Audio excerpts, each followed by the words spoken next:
Olá, muito bom dia, boa tarde, boa noite, depende do horário que você esteja vendo esse vídeo. Bom, pessoal, você quer saber como sair disso para isso aqui? Bom, pessoal, aproveite, se inscreva no canal, deixe seu like, compartilhe em suas redes sociais e ative o sininho de notificações, ok? Sem mais delongas, vem comigo! Bom, pessoal, eu tô aqui com essa peça de cama aqui, ó. Dá pra ver que ela é bem antiga, que ela tá bem gasta pelo tempo aqui, tá vendo, ó? Que ela estava no tempo aí também, e por ser sucupira, eu me atrevo a dizer que ela é bem antiga, ok? Então, pessoal, o que eu vou fazer com essa peça aqui? Eu consigo fazer com ela aqui 2 tábuas de corte, ok? Eu vou inventar aqui um design para ela aqui e vamos ver no que vai dar. Bacana, pessoal?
Pessoal, olha só que peça linda que ficou esse aqui, ó. Olha só. Aqui tá na cera, que eu já passei a cera. Antes disso eu passei o óleo mineral, como vocês viram aqui, que é esse óleo mineral aqui, e a cera de abelha. Agora, pessoal, vou deixar secar aqui, vou dar uma lustrada, né, para tirar o excesso aqui, para deixar a cor mais uniforme, ok?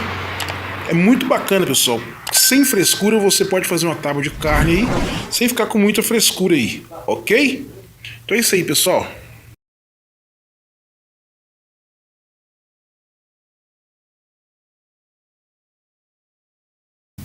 É isso aí, pessoal. Muito obrigado por ter assistido este vídeo até aqui, ok? Aproveite, se inscreva no canal, deixe seu like, ative o sininho de notificações e compartilhe aí nas suas redes sociais, ok? No mais, que Deus abençoe vocês e até o próximo vídeo, se Deus quiser. Fui!